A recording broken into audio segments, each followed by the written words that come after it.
क्यों? परमवीर सिंह चले गए हैं सुप्रीम कोर्ट में, और क्या लगता है अब सरकार का भविष्य? आप कहते रहे कि परमवीर सिंह अगर सुप्रीम कोर्ट में चले गए हैं तो अच्छी बात है। हमारे राज्यसभा में सुप्रीम कोर्ट के रिटायर्ड चीफ जस्टिस है रंजन गोगोई जी। उनका बयान में बीच में पढ़ रहा था कि सुप्रीम कोर्ट में किसी को न्याय नहीं मिलता, यानी सुप्रीम कोर्ट दबाव में काम करता है। अगर इसी दबाव का इस्तेमाल करके परमवीर सिंह को कोई काम करना है या करके लेना है तो लोग सुप्रीम कोर्ट में जा सकते हैं। लेकिन मैं रंजन गोगोई जो पूर्व मुख्य न्यायाधीश जो हमारे राज्यसभा के सदस्य हैं और हमारे सहयोगी हैं, उनके बात पर अगर यकीन करें तो सुप्रीम कोर्ट में आजकल किस दबाव की न्याय व्यवस्था, जैसे ईडी है, जैसे सीबीआई है और एजेंसी है, वैसे एक सुप्रीम कोर्ट का भी इस्तेमाल किया जाता है, ऐसा मेरा कहना नहीं है। ये कहना है रंजन गोगोई राष्ट्रपति निर्देशित सदस्य जो भारतीय जनता पार्टी ने उनको नॉमिनेट किया है। मैं उनके बात पर विश्वास रखता हूँ। परमवीर सिंह अगर इस यंत्रणा का इस्तेमाल करके महाराष्ट्र सरकार पर दबाव लाना चाहते हैं तो महाराष्ट्र सरकार ने उसके ऊपर अब सोचना होगा क्या करना है। दूसरी बात है कि राज्यसभा और लोकसभा में कल जो हंगामा हुआ है इस मामले में, सरकार बर्खास्त थी और परमवीर सिंह का जो कोई एक सो कॉल्ड लेटर बॉम्ब है उस बारे में, अगर एक पुलिस अफसर के लेटर के ऊपर आपको किसी का इस्तीफा, यानी चाहे सरकार का हो, चाहे मुख्यमंत्री का हो, चाहे गृह मंत्री का हो, आप इतना विश्वास रखते हो, तो मेरा ये सवाल है, जो कल हंगामा कर रहे थे लोकसभा और राज्यसभा में, या महाराष्ट्र के बीजेपी के नेतागण या रविशंकर प्रसाद जी, देश के लॉ मिनिस्टर, जिसने भी रविशंकर जी ने भी परसों एक पत्रकार परिषद लेकर ये कहा था कि महाराष्ट्र के सरकार को सत्ता में रहने का अधिकार नहीं है। आप लॉ मिनिस्टर हैं, आप जरा गुजरात में जब हमारे मोदी जी मुख्यमंत्री थे या ये सब मंत्रीगण थे, तब संजीव भट्ट आईपीएस या मिस्टर शर्मा और एक अफसर है, उसने बार बार इस प्रकार के लेटर बॉम्ब गुजरात के सरकार और गुजरात के राज्यकर्ताओं के बारे में लिखे हैं। तो क्या उस लेटर के आधार पर गुजरात सरकार के पूर्व मुख्यमंत्री या आज के मुख्यमंत्री पर आप कार्रवाई करने जा रहे हो? संजीव भट्ट ने जो एलिगेशंस किए थे वो परमवीर सिंह से भी गंभीर थे।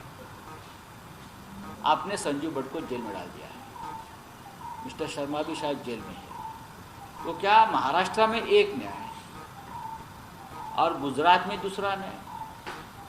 ये कौन सा न्याय, ये कौन सा संविधान है? देखिए संजीव भट्ट का लेटर, संजीव भट्ट ने जो एलिगेशंस किए थे वो वापस एक बार लाइए। मैं लॉ मिनिस्टर से अपील करता हूँ, इस देश के लॉ मिनिस्टर से मैं अपील करता हूँ, आपके हाथ में कानून व्यवस्था है, न्याय व्यवस्था है, आप कानून के जानकार हो।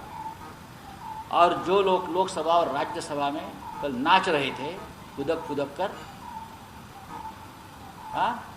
उनसे भी मेरा अपील है, आप संजीव भट्ट का लेटर, उस वक्त का जो लेटर है वो भी सामने लाइए और उस लेटर के ऊपर भी आप कार्रवाई की मांग करिए सबसे पहले। चलो, धन्यवाद। सर, ज्या पद्धतीने आरोप केले परमवीर सिंगांनी, रश्मी शुक्ला यांच्याकडे एक ऑडिओ आहे ज्यामध्ये अनिल देशमुख हे बदल्यांसाठी पैसे मागतात। मी वारंवार सांगतो आहे की गुजरातमधल्या 2 माजी वरिष्ठ पोलीस आणि IAS अधिकाऱ्यांनी जे आरोप तेव्हा केले होते सरकारवर, तेव्हाच्या राज्यकर्त्यांवर, ती सुद्धा पत्र समोर आणा। ते आरोप काय आहेत त्याचाही तपास होऊ द्या आणि मग आता जे काय हा सगळा खेळखंडोवा, जे नाचकाम, नृत्याविष्कार जो सुरू आहे सदनामध्ये, तर मग त्याच्यावरती आपण चर्चा करू. आम्ही तयार आहोत चर्चा करायला. नवनीत राणे यांनी गंभीर आरोप केले की अरविंद सावंत यांनी त्यांना धमकी दिली. याला का गंभीर आरोप म्हणत नाहीत. हे कसे गंभीर आरोप? त्या महिलेने माझ्यावर सुद्धा अशाच प्रकारचे आरोप केले होते.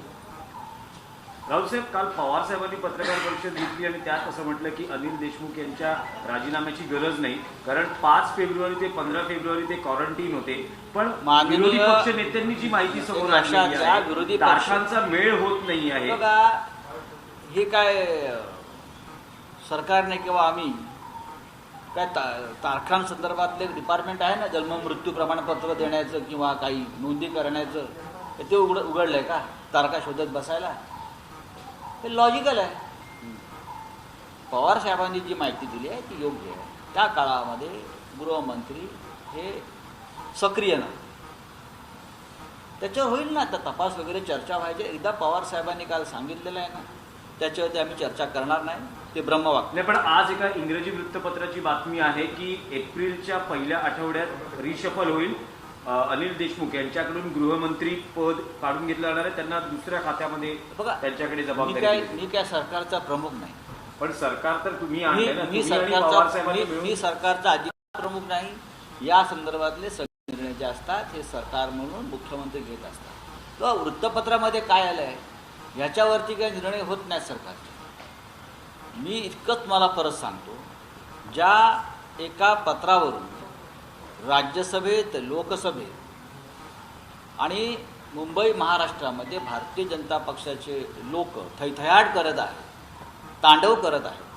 त्याने एकदा गुजरातमधले IPS अधिकारी संजीव भट आणि दुसरे मला वाटतं प्रदीप शर्मा त्यांचं नाव आहे, नाव चेक करून घ्या तुम्ही.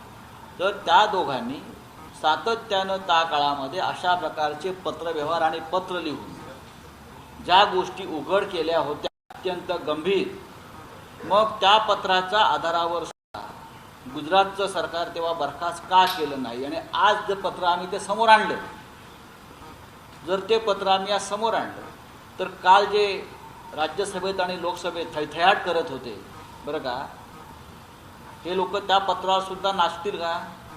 आम्ही त्यांना बँडबाजा पुरवतो, ढोल ताशे पायसे आम्ही त्यांना पुरवायला तयार आहोत. नाचावं त्यांनी. हां बोलिए सर. गुजरात में जब आप जो आप बात कर रहे हैं भट्ट साहब की, उस टाइम पे जो गुजरात गवर्नमेंट थी उन्होंने भट्ट साहब को सस्पेंड भी कर दिया था, अलग जगह पर भेज दिया. देखिए वो बात छोड़ दीजिए. मैंने कहा तो उसमें जो एलिगेशंस थे बहुत सीरियस थे जी. वो उस वक्त उस सरकार ने संजीव भट्ट जिसने लेटर लिखा था उसमें सर्विस और सेवा का जो भंग करने का जो नियम था वो तोड़ने के लिए सस्पेंड किया था. जी बराबर है ना? तो एक्शन किसके ऊपर हुई थी? उस पुलिस अफसर पर हुई थी. हाँ. उसको लेकर वो नाच नहीं रहे थे. तो मैं वही कह रहा हूँ, क्या अभी देखेंगे ना. देखिए महाराष्ट्र सरकार जो कार्रवाई करनी है वो कर लेगी. मैं लॉजिक बता रहा हूँ. वहाँ एक न्याय है, वहाँ एक बात आप दूसरी करते हो और यहाँ दूसरी बात करते हो. लेटर ये कोई एविडेंस आधार नहीं होता, उसके ऊपर जांच होती है. हाँ, तो आप अपनी सुविधा के अनुसार राजनीति मत करिए. राजनीति अगर शुरू हो करने तो हम आपसे ज्यादा राजनीति हम कर सकते हैं. हाँ. परमवीर सिंग हे सुप्रीम कोर्टात गेले आहेत. त्यांना असं वाटतंय, त्यांचं असं म्हणणं आहे की देशमुखांची भेट घेतली होती, त्याचं CCTV पुरावे. मी मगाशी असं म्हणालो आहे, सुप्रीम कोर्टामध्ये नक्की कशा प्रकारची न्याय व्यवस्था आहे आणि न्याय व्यवस्था कशी दबावाखाली राजकीय काम करते या संदर्भातलं मार्गदर्शन या सर्वोच्च न्यायालयाचे पूर्व मुख्य न्यायाधीश रंजन गोगोई, ज्यांना भारतीय जनता पक्षानेच राज्यसभेचं मेंबर केलेलं आहे, त्यांनी गेल्या काही काळात केलेलं आहे.